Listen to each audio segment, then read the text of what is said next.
네, 반갑습니다. 이제 오늘부터는 이제 17년을 맞아서 초하루하고 이제 관음제일 이렇게 두 번 기도를 끝나면 천수경하고 또 천수경을 다 끝내면 이제 삼보통청 우리 불공기도하는 것에 대한 이제 의미에 대해서 공부를 좀 하도록 그렇게 하겠습니다. 오늘부터 이제 천수경을 좀 공부를 하려고 합니다. 그 천수경은 이렇게 천수경이라는 형태의 지금 그 경이 팔만대장경이나 뭐 대정신수 대장경 같은 곳에 그대로 나와 있는 경전은 이제 없어요. 우리나라에서 천수경은 독자적으로 이렇게 편집된 경전입니다. 그래서 우리나라에서 주로 이렇게 아주 잘 쓰여지는 그런 경전이고요. 물론 이제 초기에 뭐 신묘장구 대다라니 천수경의 가장 중요한 핵심 부분은 이제 신묘장구 대다라니인데, 그 신묘장구 대다라니라는 것은 뭐 당나라 때 뭐 가범 달마가 한역했던 뭐 천수천왕 대비심 다라니라는 경에서 뭐 확인이 된다고도 하고, 또 신라 의상스님께서 그 백화도량 발언문에 보면 온누리 일체 중생들이 대비주를 독송하고 관세음보살의 이름을 염하여 원통 삼매에 다같이 들기를 하는 이런 부분이 있습니다. 이게 이제 대비주라고 하는 게 우리가 신묘장구 대다라니라고 하는 것을 여기서는 대비주라고 이렇게 이름을 한 것이죠. 아마 지금의 형태와 가장 유사하게 편집된 것은 이제 1476년에 조선 성종 때 천수천안 광대원만 무예 대비심 대다라니 경이라고 해서 지금 형태의 천수경에 이제 모체가 되었습니다. 그런데도 아마 근자에 들어서도 천수경은 계속해서 약간의 변화를 겪었던 것 같아요. 제가 중학교, 고등학교 다닐 때, 절에 다닐 때만 해도 지금의 요 형태의 천수경이 아니라 여기서 약간 없던 부분이 있었습니다. 그래서 저는 그게 이제 당연히 없는 부분인 줄 알고 중고등학교 때는 독송을 했는데, 대학교 갔더니 어느 특정한 부분이 생겼더라고요. 그 정도로 아마 최근까지도 이렇게 편집되면서 지금의 형태로 이렇게 완성된 것 같은 그런 느낌이 듭니다. 이 천수경은 말씀드린 것처럼 이렇게 관세음보살님과 또 대다란이라는 신묘장구 대다란이라는 다란이를 중심으로 해서 우리나라에서 편집된 편집경이라고 했고, 뭐니 해도 가장 중요한 핵심에는 이제 다란이, 신묘장구 대다란이가 있을 것이고요. 천수경은 이제 대승불교의 가장 그 기본적인 신행인 육행과 오문을 구족했다 이렇게 얘기합니다. 우리 이제 대표적인 신행, 수행 방식을 이제 얘기하는데요. 육행이라고 하면 대승불교의 여섯 가지 실천행으로 해서 기도, 발언, 귀의, 송주, 찬탄, 참회 이렇게 6가지입니다. 즉 우리가 일상적으로 기도하고 참회하고 발언하고 송주하고 찬탄하고 하는 모든 기도의식이 천수경 안에 그대로 들어있는 거죠. 그래서 우리가 법회를 시작할 때나 무슨 큰 법회를 하든지 무엇이든 법회를 시작하면 항상 천수경을 일단 하고 시작하는 이유가, 이 천수경 안에는 단순히 경전의 가르침만이 들어간 게 아니라 이러한 모든 기도의 요소들이 담겨 있다는 것이죠.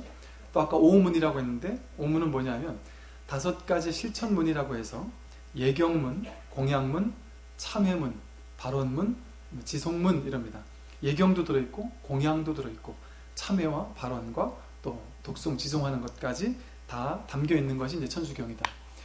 그 천수경의 원래 이름이 뭐냐면, 아까도 한번 말씀드렸는데 원래 이름은 천수천안 관자재보살 광대원만 모해 대비심 대다라니 경입니다. 상당히 길죠. 이제 천수경의 이 말씀드렸던 이 대다라니 경, 이 경전의 이제 뜻을 한번 이제 살펴보겠는데, 경전들은 항상 그 경전의 제목을 보면 그 경전에서 무엇을 말하고 있는지를 대략적으로 이렇게 알 수가 있습니다. 먼저 천수천안 관자재보살, 이래서 관자재보살은 관세음보살님을 얘기하죠. 네, 관세음보살님, 관자재보살님은 1000개의 손과 1000개의 눈을 가지고 있다 이렇게 얘기를 합니다. 그 광본 천수경이라는 것이 있는데 거기에 보면 이런 이야기가 나와요. 그 경전에 관세음보살은 이 신묘장구 대다라니를 한 번 듣고는 깨달음을 얻어 초지보살에서 활지보살로 뛰어올랐다. 그때 관세음보살은 크게 환희심이 나서 곧 큰 서원을 말하기를 만약 내가 오는 세상에 일체 중생을 안락하게 하고 저들을 다 이익해 할 수 있는 능력이 있다면 저로 하여금 즉시에 이 몸에서 천수천안이 구족하게 하여지이다 하고 발언했더니 놀랍게도 천수천안을 모두 구족하게 되었다 라고 이렇게 나옵니다. 그러니까 발언을 했더니, 발언하고 발심을 했더니 그 결과 그러한 결과를 얻었다라는 이야기이겠고요. 보통 이제 1000개의 손과 1000개의 눈이 있다 그러면 야, 부처님은 정말 이제 보살님은 1000개의 눈과 1000개의 손이 있어서 우리를 다 도와주는구나. 실제 천수천안 관세음보살님의 그 절에 가면 이제 있는 모습을 보면 실제로 손이 막 수도 없이 많이 있습니다. 그리고 손마다 눈이 이렇게 다 달려 있죠. 마치 이렇게 좀 무슨 뭐라 그러죠? 보통 정상적인 사람을 보는 것 같지 않은 이런 느낌이 들기도 하죠. 근데 그게 이제 하나의 상징입니다. 모든 불교 문화들은 전부 다 하나의 상징으로 이루어져 있어요. 그래서 앞으로 이제 불교 아카데미 할 때 불교 사찰의 의미나 불교 문화에 담긴 의미를 살펴보겠지만 그 각각에 있는 모든 것들은, 사찰에 있는 모든 것들은 하나도 그냥 무의미하게 있는 것이 없습니다. 그냥 하는 말이 없이 다 깊은 의미들을 담고 있어요. 그 관세음보살 이러면 이제 세간의 음성을 관한다. 그래서 우리가 고통받고 있으면 짠 하고 나타나서 우리의 고통을 없애주신다. 모든 고통이든 그 어떤 고통이든 그 관세음보살님을 염하고 하면 우리 앞에 나타나서 손으로 어루만져주고 눈으로 항상 살펴본다. 우리의 고통을 항상 세간의 음성을 늘 관하고 계신다. 자유자재하게 관하고 계신다 해서 자재보살이라고도 하죠. 그러면 우리가 이제 생각합니다.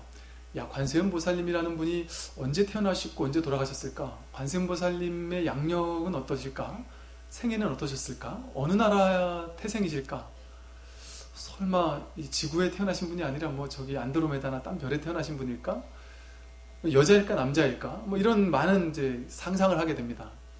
불교에서 말하는 모든 보살님과 모든 부처님은, 불교는 불이법이라고 했습니다. 둘이 아닌 법이다.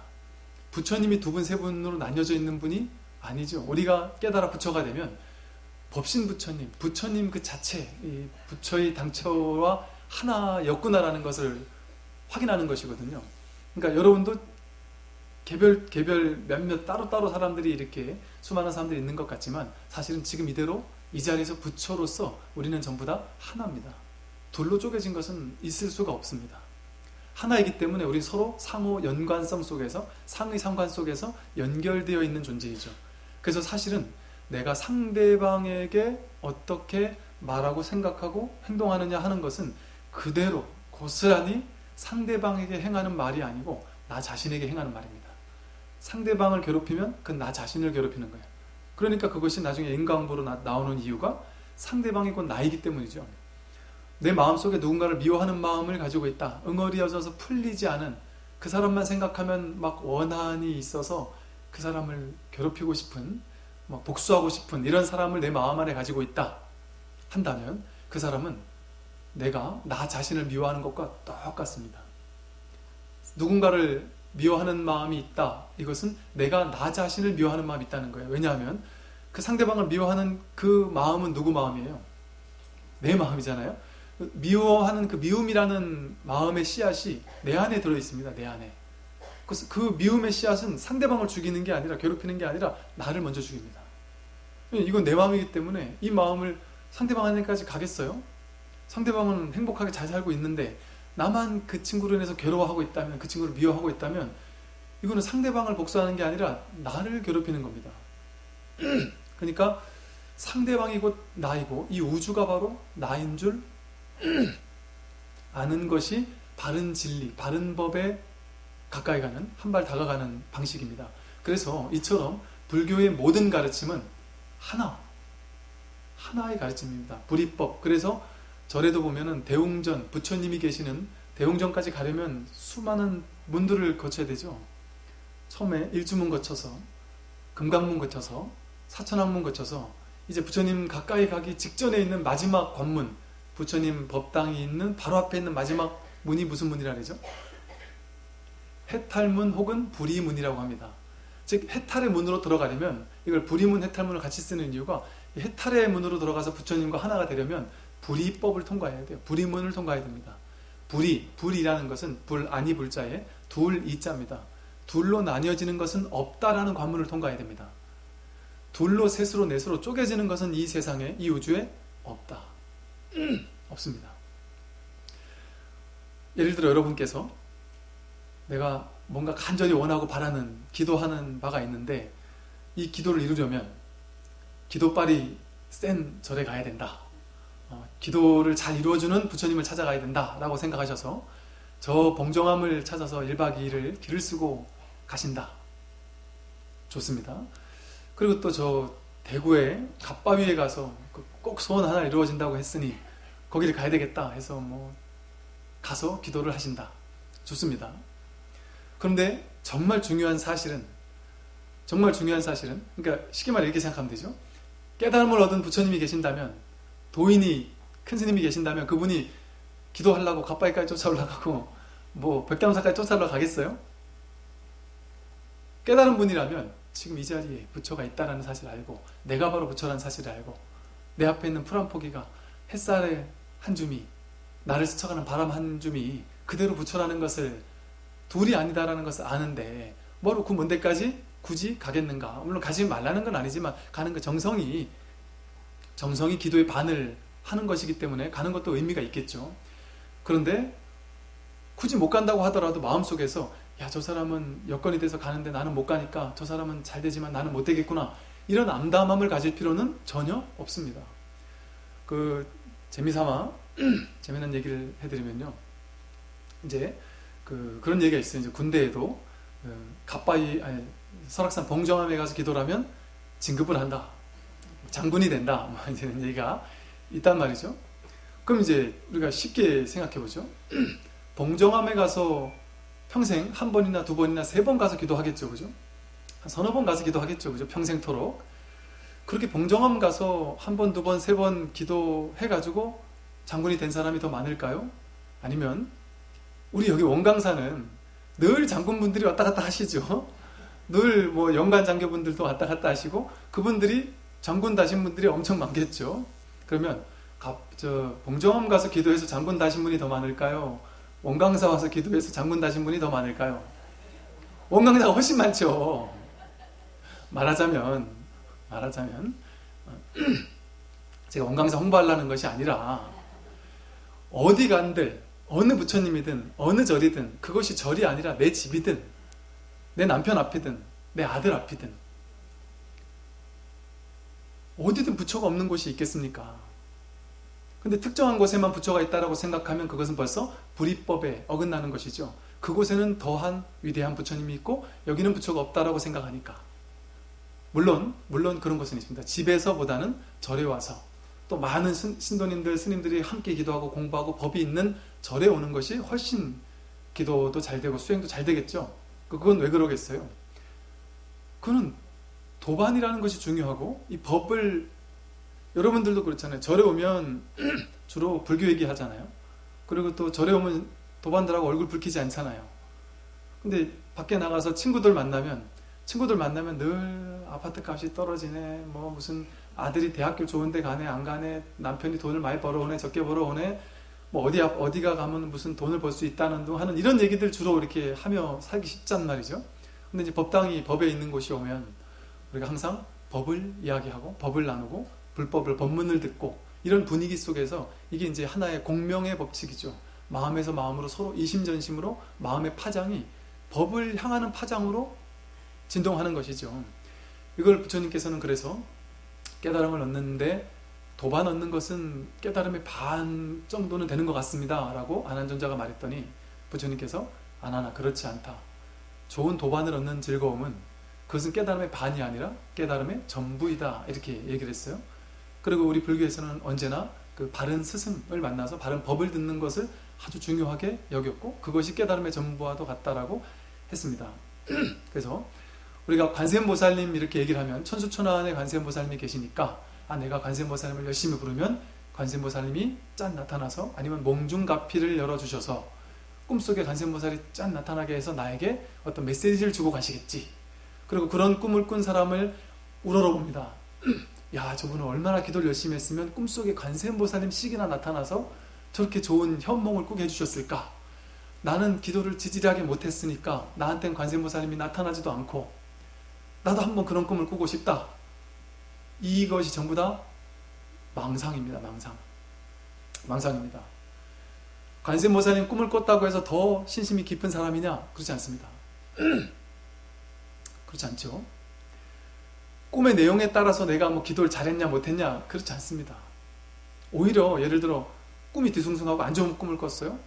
그럼 사람들은 야, 이게 안 좋은 꿈이니까 내가 뭔가 안 좋은 일이 생길라는가 이렇게 해석하기 쉬운데, 꿈은 해석 안 하는 게 가장 좋고, 기왕 도저히 안 되겠다 싶으면 어쨌든 좋은 쪽으로 해석하는 겁니다.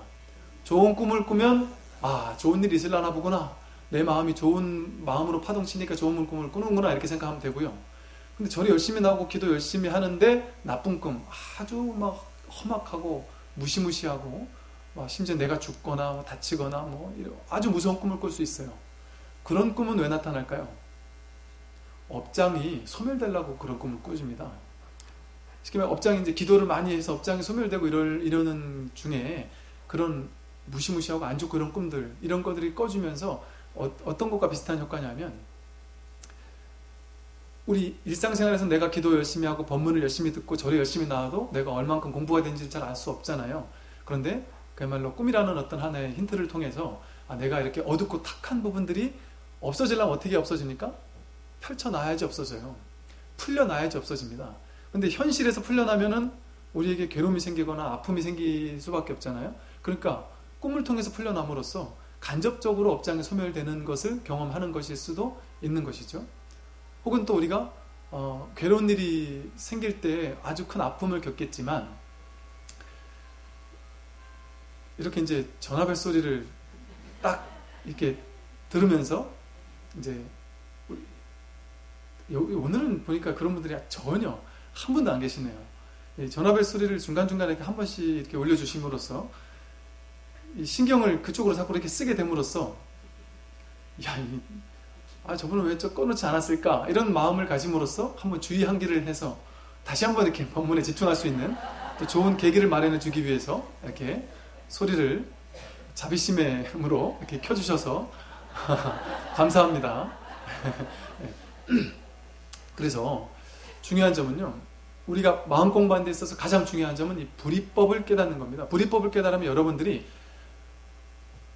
아주 불법에 가까이 가고, 뭐랄까 이렇게 표현하면 좀 안 되지만 그 수준 높은 불법이 뭔지를 탁 대번에 알게 돼요. 이 방편에 치우친 기복적인 기도를 많이 하는 사람일수록 이 불이법을 모릅니다. 그러니까 저것과 이것이 다른 줄 알고, 이 절과 저 절이 다른 줄 알고, 저기 가서 기도하는 것과 여기 가서 기도하는 게 다른 줄 알고, 이렇게 생각하다 보니까 좋은 데 찾아다니고 뭐 이것저것 찾아다니고 막 그런단 말이죠. 그래서 불이법이 가장 중요하다. 아까 말씀드리던 그러지, 꿈 얘기는 일단 넘어가고, 그래서 그렇게 이 관세음보살님이 내가 간절히 기도하면 나타난다. 나타날까요? 안 나타날까요? 그렇죠. 네, 맞습니다. 나타나긴 나타나죠. 그런데 그 관세음보살님이 누구이기 때문에 나타나냐면, 관세음보살님이 곧 부처님이기 때문에 나타납니다.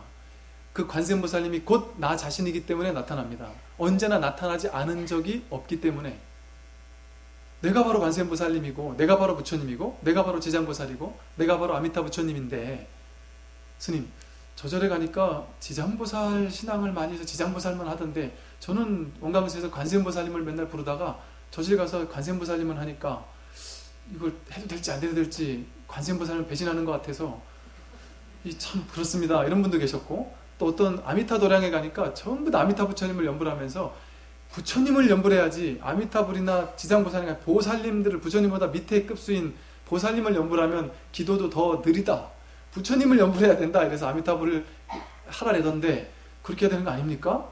더 직바로 가려면 이렇게 얘기를 하시는데, 부처님이나 아미타 부처님이나 관세음보살님이나 여러분이나 저나 똑같은 불이법의 하나다, 하나.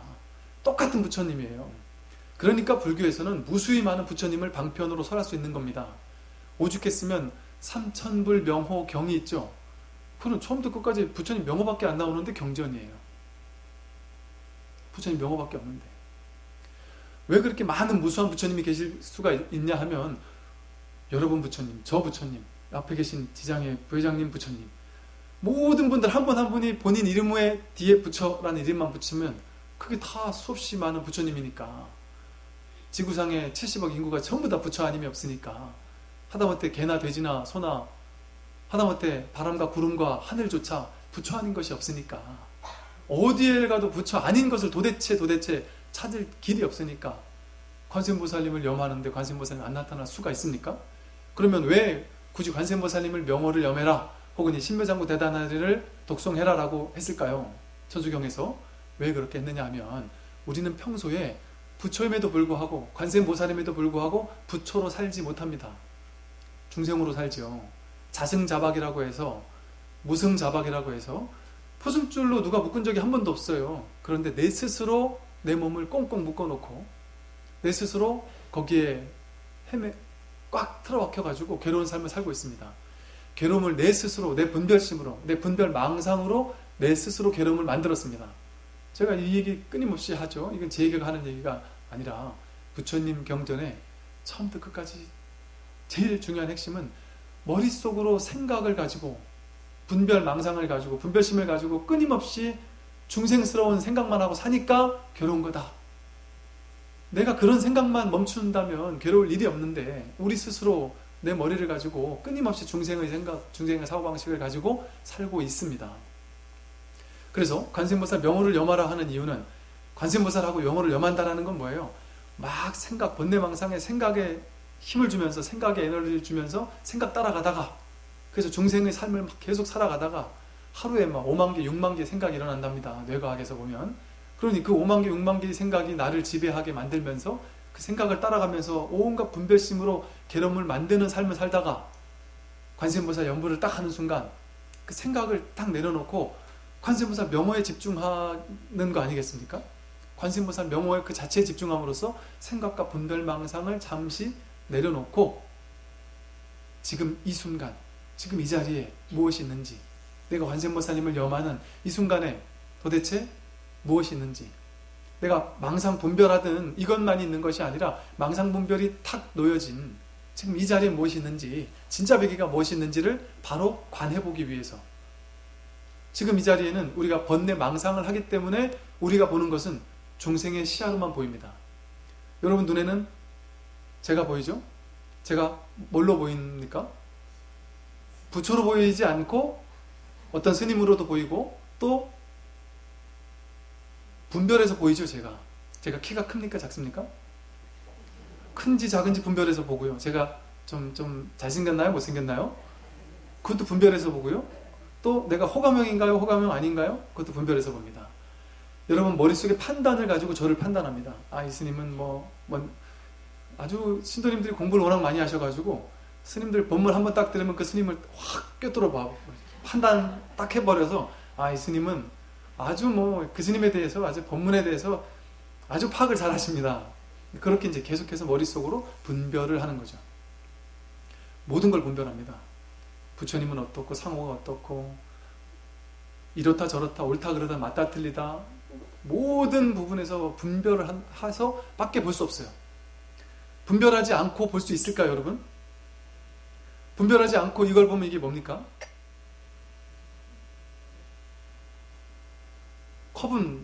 컵과 컵 아닌 거 둘로 나눠가지고 이거는 컵이고 저건 시계라고 둘로 나눠서 분별하니까 이게 컵이 될 수 있는 거죠. 그럼 분별심입니다. 컵이다 이러는 건 분별심이에요. 그럼 이게 뭡니까? 분별하지 않고 보면? 네? 괜찮습니다. 얘기해보세요.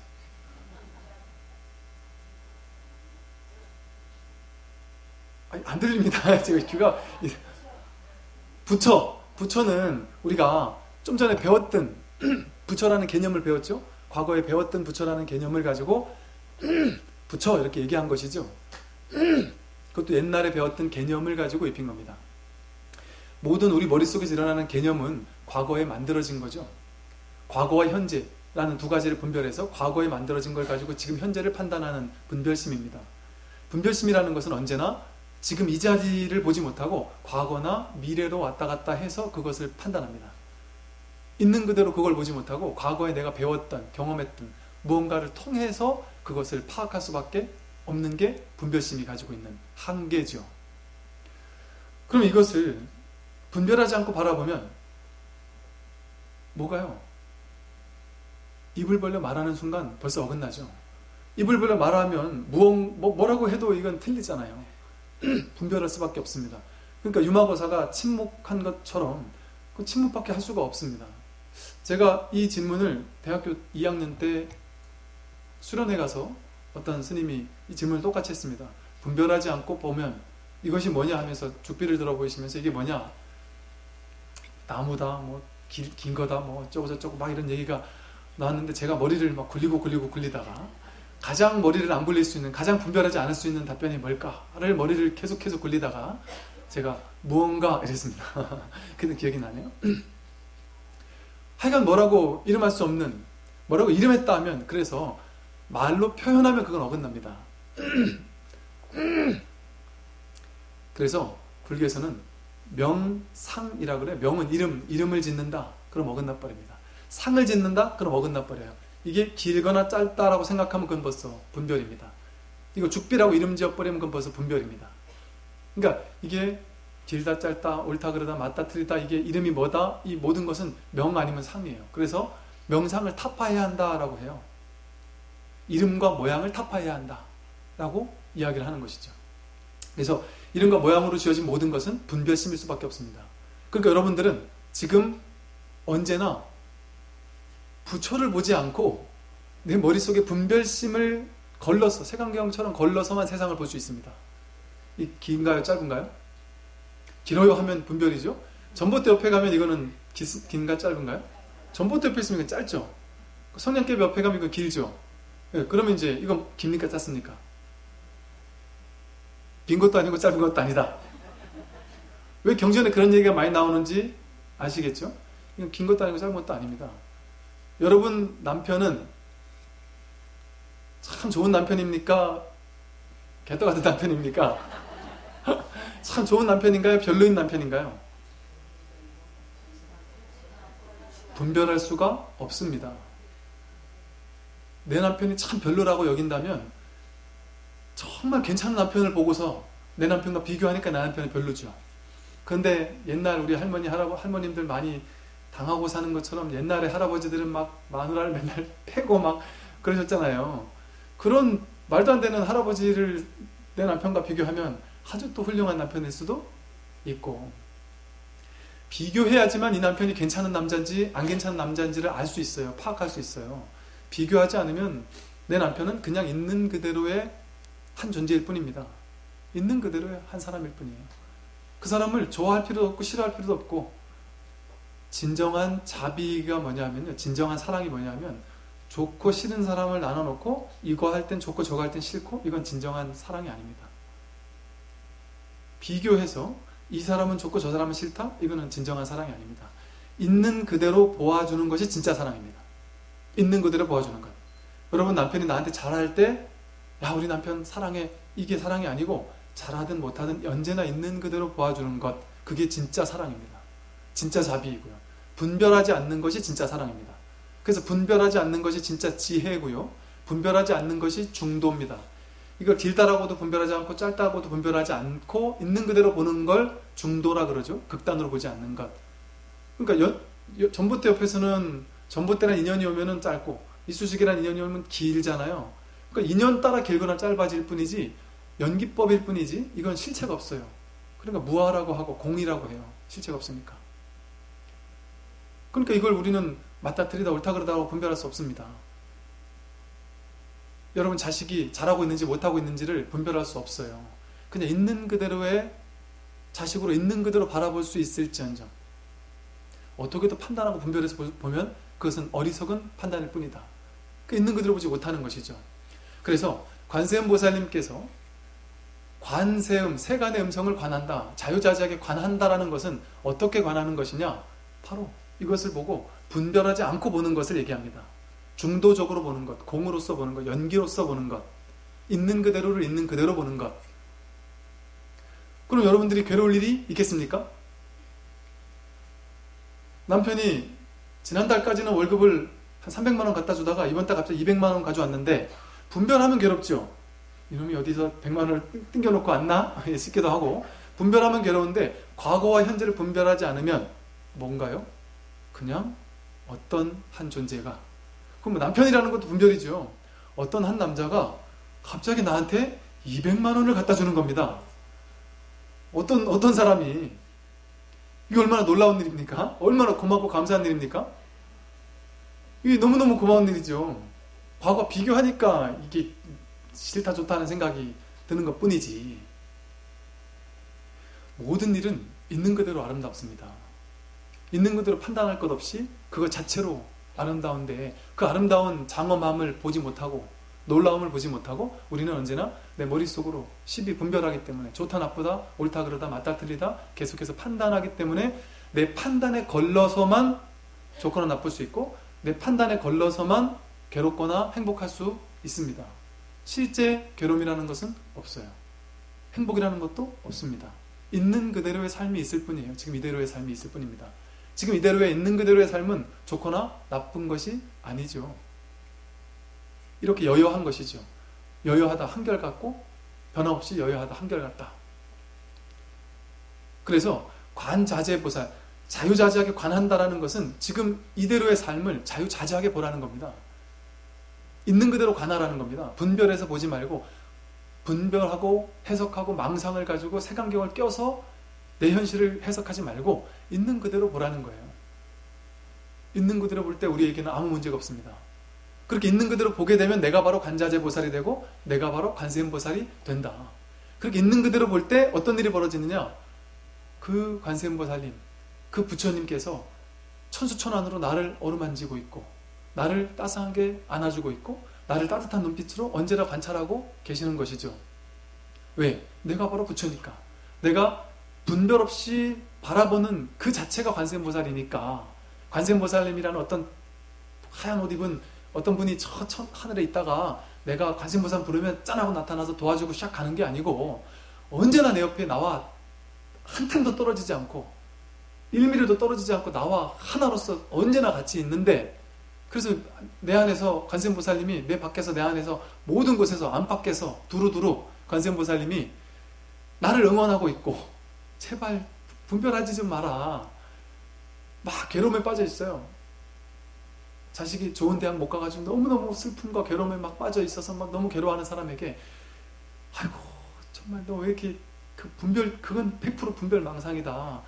너 지금 너 아들이 지금 B라는 대학에 가야지만 정말 좋은 거야. 너 아들이 A라는 더 좋은 대학에 간다고 생각, A라는 대학에 가면 그 아들은 좋은 인연도 못 만나고 그 아들이 나중에 정말 위대한 사람이 될 건데, 그 좋은 귀인들을 B 대학에서 다 만나야 되는데 너 머릿속에 분별심이 무조건 서울대 가야 된다고만 착각하니 이 관세음보살 입장에서는 답답한 거죠. 그래서 제발 좀 있는 그대로 봐라, 관자재하게 봐라 하는데, 우리는 계속 그 소리를 듣지 못하고, 그 내면의 소리를 듣지 못하고, 그 중도의 가르침을 깨닫지 못하고, 자식이 좋은 대학 못 갔다고 괴로워하고 서러워하고, 남편이 진급 못했다고 괴로워하고 서러워하고, 돈 못 벌어온다고 바가지 긁고, 그것이 나를 도와주는 일일 수가 있는 데가 아니라 우리 앞에 펼쳐지는 삶은 완전한 진리만이 펼쳐질 수 있습니다. 여러분을 100% 완벽하게 돕기 위한 무한한 자비 광명이 여러분 삶에 최적화된 삶만을 보내준다고 했지 않습니까? 그게 법계예요. 법계, 우주 법계. 그래서 이 관세음보살님께서, 관자재보살님께서 우리를 있는 그대로 보도록 이끌기 위해서 이 모든 경전들은 그렇게 분별망상을 내려놓고 있는 그대로 현실을 바라보도록 하기 위해서 끊임없이 설하는 것이 관세음보살님입니다. 그래서 관세음보살님의 이 경전을 공부할 때 또 다른 어떤 관세음보살님이 있다 이렇게 생각하시지 말고, 지금 이 자리에서 내가 있는 그대로 바라볼 때 그때 내가 바로 관세음보살님이 되고, 그때 바로 내가 천수천안의 관세음보살님의 그 따뜻함이, 그 있는 그대로의 시선이 나를 돕고 있구나 라고 바로 직시할 수 있어야 되겠죠. 그래서 이 천수천안 관세음보살 광대엄만 무에 대비신 대단하니 경이라는 천수경을 독송하면 이와 같은 공덕이 있다라고 경전에 나와요.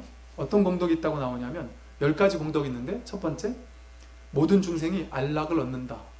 안락을 얻겠죠.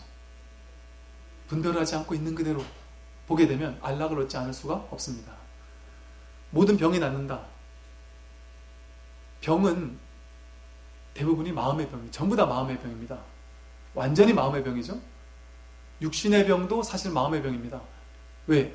병이 있으면서도 병이 없게 되는 거예요. 불교에서 이렇게 말하는 것, 병이 낫는다 이렇게 얘기하는 것은 아무리 무슨 성경에서 예수님이 하듯이 손만 딱 잡아주면은 갑자기 무릎이 있던 사람이 갑자기 빨딱 일어나고, 뭐 다리가 없는 사람이 갑자기 다리가 쫙 생겨나고 이러는 게 아니고, 병이 있지만 있지 않은 사람이 돼버리는 겁니다.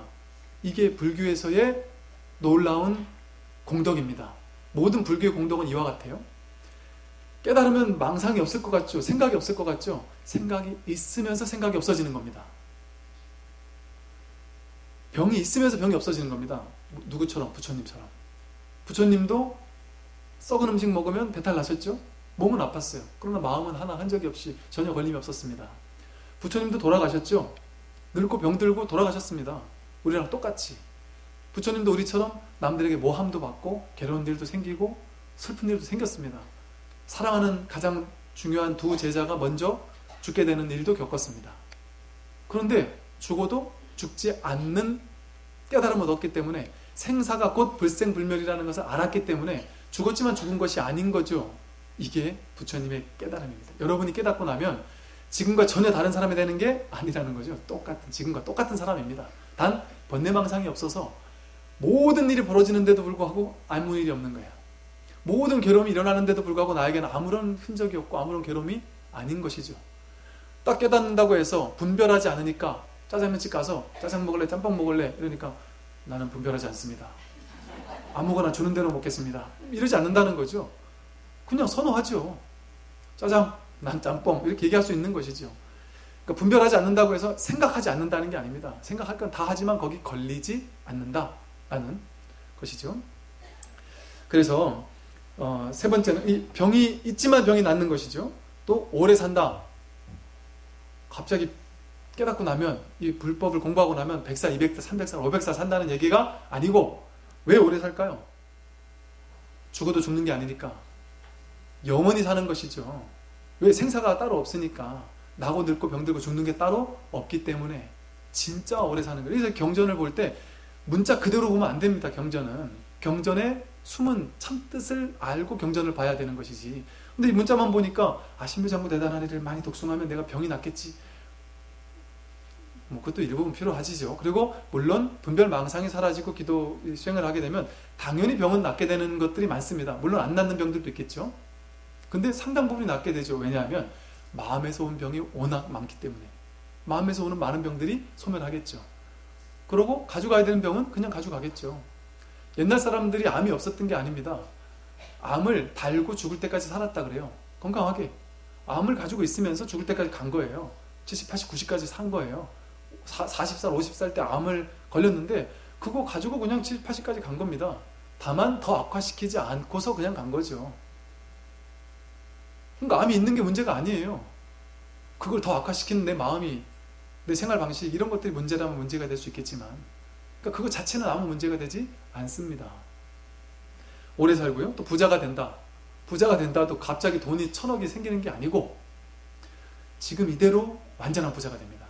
지금 이대로 충분히 부자라는 사실에 눈뜨기 시작합니다. 그래서 당연히 부자가 되겠죠. 마음의 부자가 되는 것이죠. 그것도 실제로 또 그러고 나면 저절로 내가 이렇게 살 만큼 저절로 들어오게 돼 있겠죠. 모든 악업과 중재를 소멸시킨다. 곧장 이 자리에서 바로 소멸이 됩니다. 이 공부를 하게 되면 악업이 바로 소멸이 됩니다. 왜? 악업은 없기 때문에. 악업이라는 실체가 있는 것이 아닙니다. 환상과도 같은 악업이 있어요. 업장이 있어요. 업장은 과거에서부터 왔다? 지금밖에 없는데 어디 과거가 있습니까? 지금밖에 없어요. 과거 미래는 없습니다. 지금밖에 없어요. 업장이 있다면 그 모든 업장도 지금 있습니다. 근데 그 업장은 실체가 없기 때문에 업장에 휘둘리지 않을 수 있는 지혜가 생기죠. 그러고 나면 저절로 하루아침에 업장이 사라질 수가 있습니다. 깨달음을 얻고 난다면. 그리고 이 공부를 하게 되면 업장이 있으되 업장에 휘말리질 않죠. 내가 지혜가 있으면 남들이 지혜가 없을 때는 내가 예를 들어 막 자괴감에 빠져 있는 사람이었어요. 나는 옛날에 공부도 못했고 나는 부자도 아니고 막 자격지심이 있는 사람이었어요. 근데 어디 가서도 누가 나한테 조금만 시비 걸면 욱 하고 화를 내고 막 나를 무시했구나 이렇게 생각했단 말이죠. 근데 지혜롭게 마음을 탁 깨닫고 보니까 분별하지 않고 있는 그대로 보면서 깨달음을 얻고 보니까 누가 나를 무시했는데 그게 무시한 말로 들리지 않고 그냥 있는 그대로 말로 들리는 거예요. 그것도 못하냐 그러면 내가 지금 이것을 그냥 못해서 못하냐고 했구나. 그럼 그거죠. 자격지심으로 막 괴로워하지 않는 것이죠. 있는 그대로 말의 파장, 소리의 파장으로 그냥 있는 그대로 볼 뿐이지. 이거 휘둘리지 않는 겁니다. 그래서 업장 소멸이라는 것은 뭔 뜻이냐면요. 업장은 소멸되지 않고 무조건 받아야만 없어진다는 얘기가 있잖아요. 그런데 그렇지 않습니다. 소금물의 비유가 있는데 나중에 자세히 말씀드릴게요. 업장이 있어도 그 소금물이 악어비의 업장이라고 생각했을 때 소금물을 다 먹어야지만 없어지는 건 맞아요. 그런데 그릇이 요만해가지고 소금물을 먹으려면 짜게 먹어야 되는데 그릇이 우리 보따만큼 커졌으면 거기다 물을 가득 채우면 소금이 아무리 타도 소금 맛이 안 나게 먹을 수 있잖아요. 목마를 때 시원하게 먹을 수 있습니다. 그러니까 악업의 과보가 있다 할지라도 좋게 받을 수 있습니다. 이게 업장이 정해져 있지 않다는 얘기예요. 내가 어떤 마음을 가지고 현재를 사느냐에 따라서 업장을 다르게 받을 수 있습니다. 그래서 업보라고 할 때 보는 다르게 받는다는 의미예요. 즉 여러분들이 절에 나오고 열심히 기도하고 수행하면 업장이 설사 있다 할지라도 그 업장을 좋게 받을 수가 있습니다. 다르게 받을 수가 있다. 그 다음에 장애와 어려움을 여의게 된다. 장애와 어려움이 여여집니다. 분별을 내려놓게 되면 모든 선행과 공덕을 더욱 많이 짓게 돼요. 있는 그대로 바라보니까 모든 사람에게 자비롭게 분별 없이 대해주니까 선행과 공덕을 더욱 많이 짓게 되고요. 모든 선근을 성취하게 됩니다. 왜? 분별하지 않는 것 자체가 완전한 선근이기 때문에. 그리고 모든 두려움을 여의게 된다. 두려움이 사라집니다. 두려움은 너와 나를 둘로 쪼갤 때만 두려울 수 있어요. 제가 나를 공격하면 어쩌지? 제가 나보다 더 잘 살면 어쩌지? 더 돈이 많아지면 어쩌고? 내 돈이 없어지면 어쩌지? 내 거, 네 거가 있을 때만 두려울 수 있어요.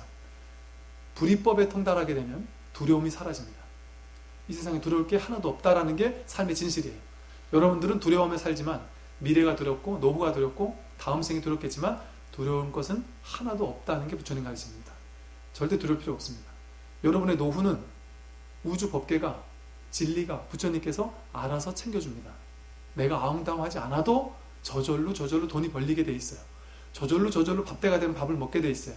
저절로 쌀때가 되면 싸게 돼 있고 저절로 사게 돼 있습니다. 이게 무위법이에요. 자연스럽게 살아가게 돼 있어요. 우리 그냥 부처님께 턱 내맡기고 그냥 매 순간순간을 평화롭게 살면 돼요.